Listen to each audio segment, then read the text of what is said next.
las 8:54. Muchísimas gracias por continuar con nosotros en Informativo en Punto. Oiga, y estamos de manteles largos porque se encuentra con nosotros Carlos Aguirre Reyes, es sacerdote religioso de la Sociedad de San Pablo, Padres y Hermanos Paulinos. Ahora sí que desde Madrid, España, está aquí con nosotros. ¿Cómo está, sacerdote? Muy buenos días. Solamente que si notan el acento, pues no es español realmente. Tengo una mezcla, ahora creo que se me está pegando un poco, no dicen que no, el mexicano, que es un acento hermosísimo, pero no.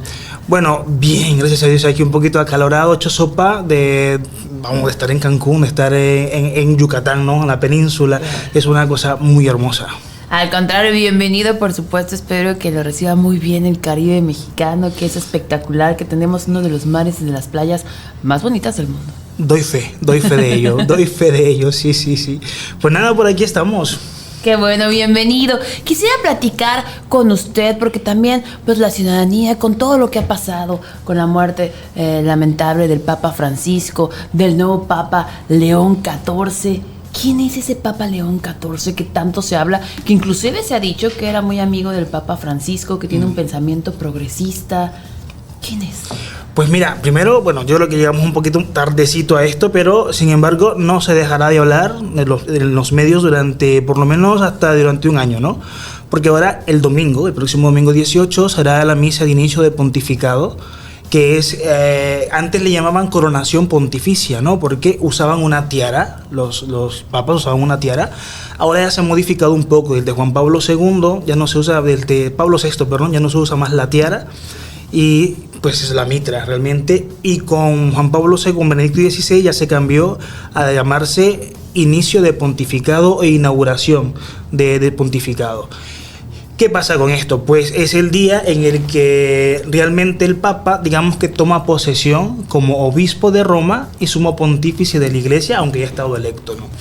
¿Quién es el Papa León XIV? Pues nada, es una sorpresa grandísima porque yo creo que entre tantas apuestas que se hicieron durante el precónclave que le llaman, que es después del fallecimiento del Papa Francisco, las que le llamaban las congregaciones de los cardenales, que eran reuniones entre los cardenales para organizar el cónclave un poquito y eso, pues se hacían muchas apuestas. Y eso es algo que particularmente, yo lo digo como sacerdote, es algo que a nosotros nos sienta mal un poquito, ¿sabes? Porque no es un tema político, hay que partir de allí. La elección de un papa no es un tema político y lo han querido como politizar. Y qué bueno que lo menciona, sacerdote, porque por ahí dicen, no, es que escogieron al Papa León porque tiene que ver algo con Estados Unidos y ahora Estados Unidos ya va a decidir en el Vaticano. Esas son puras especulaciones. Efectivamente, o sea, nada tiene que ver una cosa con la otra. El Papa es un líder espiritual, guía a la Iglesia. El Papa es, como el mismo Papa León XIV lo dijo al salir al balcón, es el sucesor de San Pedro. Y recordemos que este primado, ¿verdad? El primero entre los pares, entre los discípulos, se da en el Evangelio de Mateo, cuando el Señor le dice: tú eres Pedro y sobre esta piedra edificaré mi iglesia. A partir de allí han venido sucesores. ¿De quién? Del apóstol Pedro, de la primera piedra. No sucesores entre ellos mismos, que también se puede dar por el cargo, porque también va por ahí otra cosa. Hay, en ese sentido, saber interpretar. Sabemos, como medios de comunicación, como profesionales de la comunicación, sabemos que el lenguaje dice mucho y de la forma en que se interprete también. Entonces, decía mucho, el sucesor de Francisco, sí, sucesor, pero ¿de qué forma? Sucesor en la forma de un ministerio que se ejerce desde la caridad, o un sucesor en ideas, fraccionamientos, qué sé yo. No, es el sucesor de San Pedro como tal. Sucesor porque le sucede en al el cargo que tenía, efectivamente, claro, no efectivamente. porque vaya a seguir con su trayectoria. Y eso lo podemos comprender nosotros, lo podemos hacer, pero hay otros que se habla de continuidad. ¿Qué es la continuidad? Que se sigue un poco la línea a la que estaba trabajando, pero es que ningún papa ha roto una continuidad.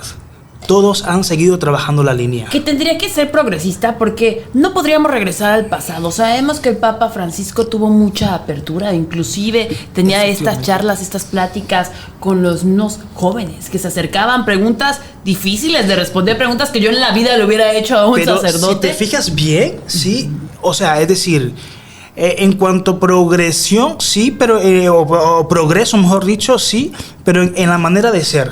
Claro. ¿sabes? ¿Esta apertura? Es la apertura. Más cercanía. Pero esto es tu forma de ser, porque la doctrina no ha cambiado. No se puede. Vamos. Que claro, no es que él diga, ¿sabe qué? Voy a modificar y hoy se acepta todo. Efectivamente, ha sido un proceso en el que se ha dado un poco más de apertura en temas muy picosos, ¿no? Temas un poquito así controversiales, claro. Pero que no se dio tampoco un cambio a la ligera, no. Apertura sí ha habido, pero la doctrina no se puede modificar a menos que haya un concilio como el que hubo hace 50 años atrás, que no tampoco se cambió doctrina, se dieron directrices. Pues ¿qué pasa? Es lo mismo. Es lo mismo. Francisco, ¿quién era? Una persona muy abierta. Pero es que, mira, cuando falleció, de hecho, el maestro de ceremonias litúrgicas que le tocó a Francisco cuando él entronó, que era Monseñor Guido Marini, ahora es obispo en Italia, él contaba en la homilía que le hizo en la misa de funeral del Papa Francisco, él decía que era una persona muy latinoamericana, o sea, en el sentido de muy bromista, muy jocoso, ¿no? Y que varias veces a él, que era un poquito no serio, muy cuadrado, por la ceremonia que se desenvuelve y el papel que le toca desenvolver a él, pues lo cogió descolocado. Como el mismo protocolo que se seguía. Exactamente. Y él pone de ejemplo, por ejemplo, una redundancia, cuando la primera jornada de confesiones que se hace en el Vaticano, la jornada de la misericordia que le implementó Papa Francisco, y él lo venía acompañando como su maestro de ceremonias a la par, y tenían que irse al confesionario. ¿Y qué fue lo que hizo él? Se desvió del camino y el otro se quedó así como, qué sé yo, ¿sabes? ¿Qué está haciendo? Se fue el Papa y se arrodilló delante de un confesionario a confesarse. Cuenta Monseñor Marini que luego, al final, en la sacristía, le pidió disculpas y le dijo, Monseñor, discúlpeme por lo que he hecho, pero sabe que el ejemplo del Papa atrae a los demás. El Papa tenía que ir a confesarse para que los demás puedan venir detrás. Entonces, estos gestos, porque es un Papa de gestos. Y de humildad, ¿sabe? Yo creo, sacerdote, que a mí fundamental lo que acaba de decir y me lo quedo, no se está cambiando la doctrina. Sí, quizá ya hubo esta apertura entre diferentes temas que siempre han estado, que quede claro, entonces la Iglesia Católica siempre ha tenido esa postura durante los años que lleva. No es que ahora sí se acepta esto, ahora sí se acepta otro, a favor de... Haya estado. Es interesante porque ese evangelio lo estaba leyendo, de hecho hace poco, antes de tener la entrevista, a una entrevista que le hicieron al prior de los agustinos. A ver, vamos al Papa León, la figura del Papa León. No, el Papa León es agustino, es religioso, como el Papa Francisco también lo era. Venimos ahora, es un cambio totalmente, porque veníamos del gran Juan Pablo II, Benedicto XVI, que fue académico. Benedicto XVI era un escritos maravillosos. Efectivamente, teólogo, profundidad. Filósofo, además no puede. Y entonces veníamos de esos pontificados a venir de esta gente también que eran diplomáticos, a venir a un párroco, que era Francisco, ¿no? Un párroco que se llevaba con la gente, saludaba a todo el mundo, lo abrazaba, tomaba mate, ¿sabes? Y venimos ahora a otra figura, religioso, pero con una cierta prudencia. Y se puede ver cuando sale al balcón. Primero, no se lo esperaba nadie. Ya habían habido un poquito de luz en torno a él, ¿no? Una anécdota muy clara. Yo soy religioso, ¿no? En mi casa en Madrid pasó hace poco un obispo del Perú, el día antes que iniciara el cónclave. Y pasó por allá, estábamos en el comedor comiendo, qué sé yo, y el obispo, muy entusiasmado, hablando del cónclave así, espontáneamente dice, yo quiero que salga Prevost. Y yo, o sea, sacerdote, ¿y quién es Prevost? Yo para mí me imaginaba que era el arzobispo de Lima. Me dice, sí, búscalo, ¿quién es Prevost? Y me voy a buscarlo al Google de toda la vida, y entonces, ¿quién es Prevost? Y ya no sé qué, el prefecto del dicasterio de los obispos, obispo norteamericano, Vale. Cuando el día que sale electo y sale al balcón el cardenal protodiácono a decirnos el anuncio y todo, y sale el cardenal Prevost. Había quedado. Ya lo había escuchado. Pero es que sí, yo lo tenía un día antes, lo tenía ahí, pero es Prevost realmente, ¿no? Y entonces ya empiezo a decir, ¿quién es Prevost? Pues es de la orden de San Agustín, ¿no? De la orden de San Agustín. Estos es una orden antigua de las grandes órdenes. Las grandes órdenes son franciscanos, dominicos. y la Orden de San Agustín es una de ellas. Son frailes mendicantes, les llamaban en esa época en la que fueron ellos fundados. ¿Qué diferencia hay con los franciscanos, con los dominicos, que es grande con los jesuitas también, ¿no? Que fundados por San Ignacio de Loyola? Que en el caso de los agustinos no fueron fundados directamente por San Agustín. San Agustín es previo a ellos, mucho antes, ¿no? San Agustín fue obispo de Hipona. Es una historia interesantísima. Yo les invito a los amigos que están escuchando, a ti mismo, a todos, si no la conocen, que se lean las Confesiones de San Agustín, que es un libro interesantísimo, como él va narrando su vida, porque San Agustín tiene una historia similar a la de San Pablo, ¿no? Es una historia de conversión. Totalmente. Y de vocación. San Agustín es que era un pensador, pero él andaba por la calle. Y luego, de hecho, fíjese que, perdón, pero los docentes de humanidades, yo digo humanidades, decimos San Agustín, ¿no? Es el que nos representa. Efectivamente, porque él sentó... está la parte de Santo Tomás, interpreta a Santo Tomás, pero también discute a Santo Tomás en esta parte filosófica, ¿no? Pero dentro de la iglesia también, porque hay un proceso de conversión en él. Entonces, San Agustín vivió antes, luego, en una época en la que hubieron muchos clérigos que se volvieron ermitaños, se empezaron a reunir, y el Papa Inocencio IV, si no me equivoco, los reúne en una orden para que vivan la espiritualidad, el pensamiento de San Agustín de Hipona, y empiezan a llamarles Orden de San Agustín. Han prevalecido en el tiempo, han habido reformas, ¿sí? Pues de estos es el cardenal Roberto Prevost, que nació en Chicago, de ascendencia de padres españoles y dominicanos también, si no me equivoco, y pues una familia muy católica. Conoce a los agustinos, se forma con ellos, entra a la orden y luego lo mandan de misionero al Perú. En el Perú él se empapa de toda esta cultura peruana, con los pobres, con la gente. Por eso se le conoce como que es peruano, pero es nacido en Estados Unidos. Porque cuando él va al Perú, entonces nosotros los religiosos, por ejemplo, yo no soy de España, yo soy de Nicaragua, yo tengo que ir a España, pero tengo que tener una regularización en mi permiso de estadía. Lo más cómodo que puede hacer una persona religiosa cuando no está en su país y está por mucho tiempo en otro país es sacar la ciudadanía. Okay. Entonces, para no estar renovando, es lo más cómodo. Se puede estar renovando cada cierto tiempo, en fin, ¿no? Entonces, él, sin embargo, dicen que no lo hizo sino hasta que lo hicieron obispo. A ver, él fue primero misionero en el Perú, estuvo un tiempo allí, lo mandaron a estudiar a Roma, estudió Derecho Canónico, o sea, él es canonista, él es preparado. Vuelve, luego lo llaman nuevamente a Chicago para ser el prior de su orden. ¿Qué es el prior? El prior es el superior, el jefe, digamos, si lo ponemos en un lenguaje un poquito más coloquial, sí. El jefe, el prior, ¿no? El superior de su orden. Siendo superior de su orden en Chicago, él es electo superior prior general de la orden en el mundo. O sea, se va a vivir a Roma. Y es reelecto. Estuvo 12 años en Roma como prior general, desde el 2000, mejor dicho, hasta el 2013. 13 años. 13 años. ¿Qué pasa en el 2013? En marzo de 2013 es electo Francisco como papa. Como papa ya dice él, hay entrevistas donde él se está despidiendo cuando lo nombran cardenal y lo mandan a Roma. Dice, el Papa Francisco yo lo invito como prior saliente para que vaya y clausure la misa del capítulo que yo hace, la reunión que yo hace, no los agustinos. Yo pensé, y dije, bueno, yo lo tiro a ver qué sucede. Nunca pensé que iba a venir. Es un papa, tiene una agenda, qué sé yo, y sin embargo llegó. Estuvo con nosotros. ¿Eran cercanos? Dice que, claro, él lo conoció porque fue prior de su orden, prior general. Cuando eres general, tienes la oportunidad de visitar todas tus comunidades en el mundo. En Argentina, claro que hay agustinos. ¿Quién era Francisco? Pues el cardenal Bergoglio, que era jesuita, pero pasó a ser arzobispo de Buenos Aires, fue por mucho tiempo arzobispo de Buenos Aires.